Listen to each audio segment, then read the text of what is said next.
this is Stephen Platinum, your friend in wrestling with Platinum versus NXT, and this is from April 27, 2021. I gotta say, this move to Tuesday has helped NXT so much. They're able to just do the show without worrying about anything. I think it's a show that flows, a show that makes sense, a show that now serves the purpose that it should, which is to provide a platform for young wrestlers to get involved in decent writing and prep them for the show, man. Prep them for either Raw or SmackDown. They got good things going on. I think they did the best job out of the 3 shows coming out of WrestleMania in sort of setting a new pattern and a new direction to go. The angles that they have going on are interesting to me, and I think playing out at a proper speed. That's not to say they're all playing out at the same speed, not at all. We have a number of things, a number of directions that we know we're going for sure, but something like the love storyline with Dexter Lumis and company, I think is advancing in an interesting way, and nothing feels like they're just rehashing.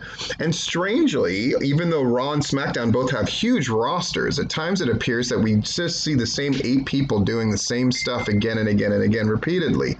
Whereas NXT, it feels fresh, and they deserve a lot of credit for that. And I think not only are their ratings going up slightly, but the demographic, the young 18 to 49 demographic, is coming to that show in much greater numbers than ever before. So my theory is, and I relayed this on the podcast tonight with Larry, that when NXT and AEW were on the same night, same time on Wednesdays, AEW was prevented from getting older fans, which for some reason flocked to NXT by and large, and NXT was missing out on the younger crowd who much prefer AEW. But now that both of them can watch both, AEW's numbers have skyrocketed. You're talking about 500,000 more viewers almost, and it's because they've got the older people.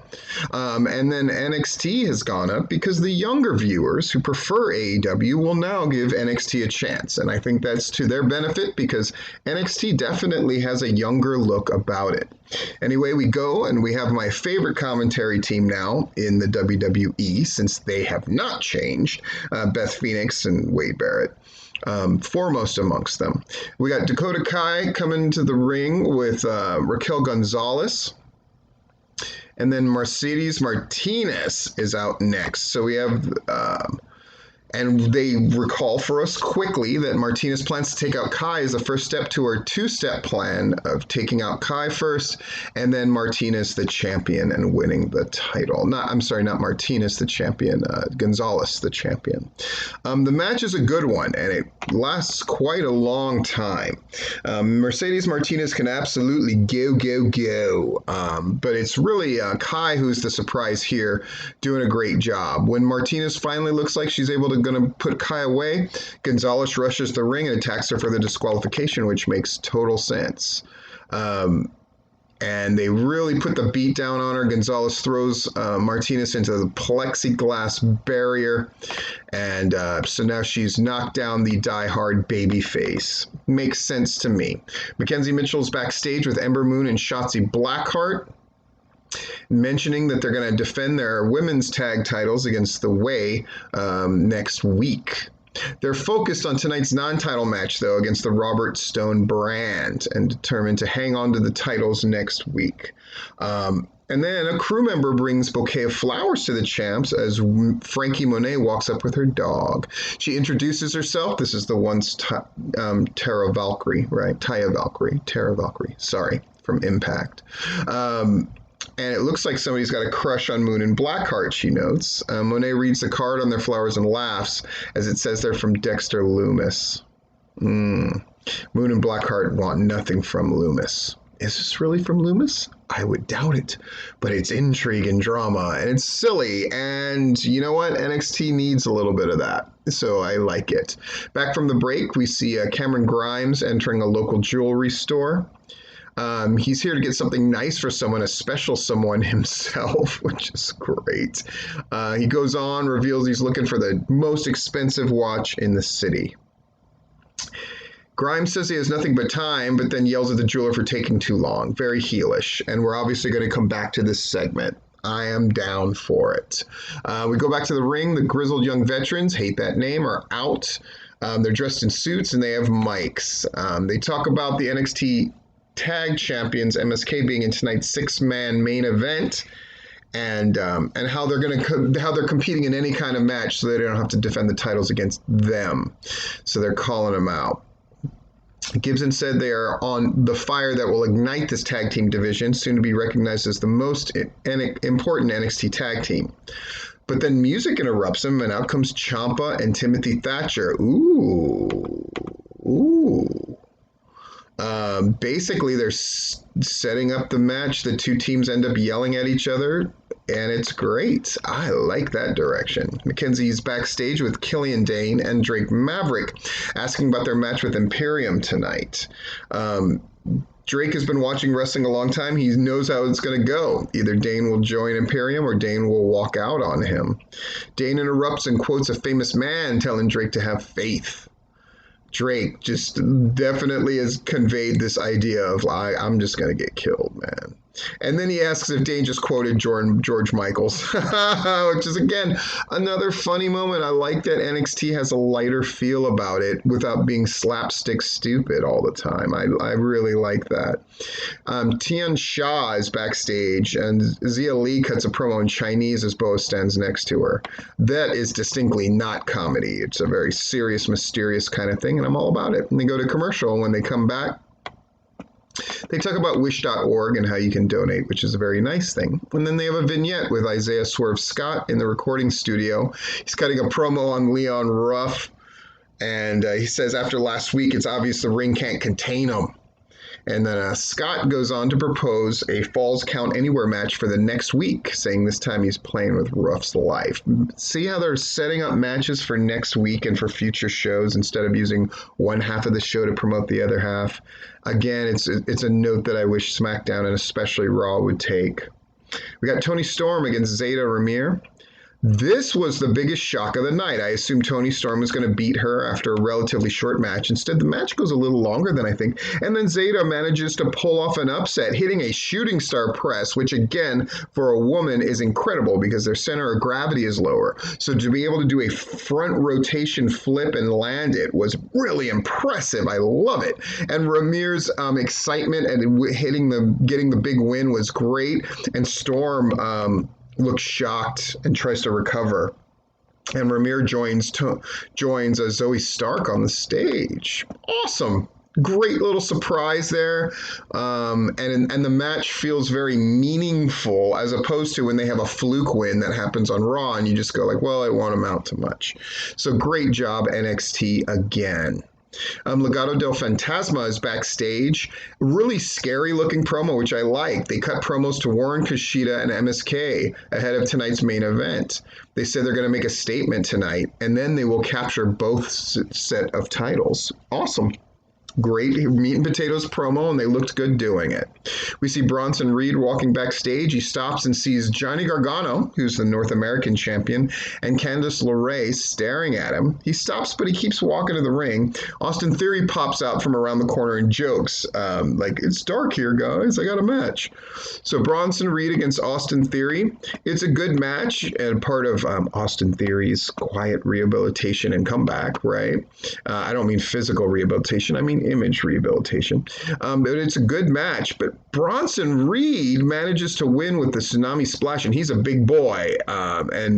Theory takes it and sells it appropriately.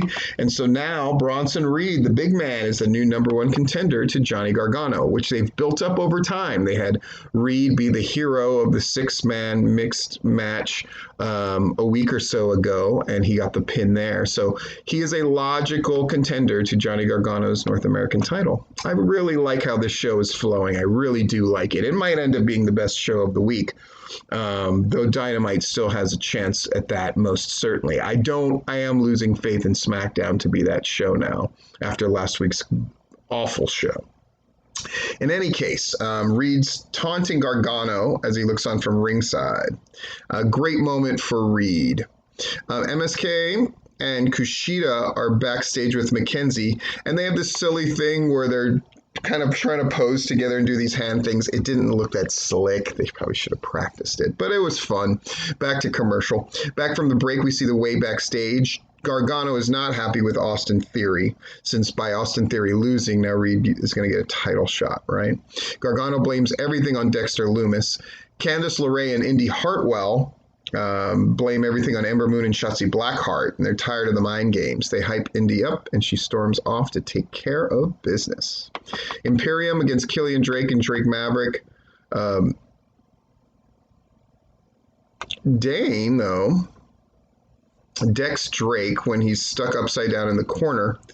And Imperium stands tall and taunts Dane as we go back to commercial. That's the long and short of that, right? Imperium continues to dominate Drake, and it's very brutal. Drake fights him off as best as he can. He hits a big crossbody at one point, but it gets rolled through, and he lifts Drake up for the big double team Euro bomb from the corner and the pin to win. So Imperium wins, of course. Dane rolls back in to check on Drake, however. The fans boo as Imperium does their signature pose, and there's obvious tension between Wolf and Bethel Eichner. Interesting stuff there. Felt very serious too, which is a nice mood switch. They hit different beats on NXT, which I appreciate. Pete Dunne's backstage with a pre-recorded promo. He talks about beating Kushida and says the NXT Cruiserweight title is his anytime he wants it. He teases going back to take the NXT UK title back, or going for Gargano, or even Karrion Kross. He's the baddest man in NXT. Somebody can try to prove him wrong. Back to commercial. Good stuff. Now we're back with the Cameron Grimes stuff, and he's at the jewelry store. He's decided on a watch. But then the $1 Million Man comes out, kid. He says, kid, that's not a bad watch, kid, but it's not $1 million watch. He shows off his much better watch, and then he does his big laugh. It's great. Oh, my God, I popped for this so hard. We had Ember Moon and Shotzi Blackheart against the Robert Stone brand, who's Alia and Jessie Camille. And, of course, the champs ride out on Shotzi's little tank. It's great. So before the match can really get started, the Way attack them, right? And they're just destroying the champs. Back in the ring, the Robert Stone brand has the title belts, and they're jumping around and celebrating like they won something, but the match never started. Interesting intrigue here. The announcers send us to Adam Cole's sit-down interview with Sports Illustrated's Arash Markazi. It's by a pool. Adam Cole basically talks about how he's tired of carrying the Undisputed Era, how the match was tough, and all of that kind of stuff. And Kyle's never going to get his spot. Then he berates him for making him do this interview outside and acts like a heel. But then we see Kyle O'Reilly watching the interview from the Performance Center. He smirks and shakes his head, and those cauliflower ears are for real. Nice camera shot to show us that Kyle O'Reilly with those cauliflower ears is the genuine tough article. Nice job. We get a teaser promo for what looks to be, I guess, an MMA kind of stable called the Diamond Mine.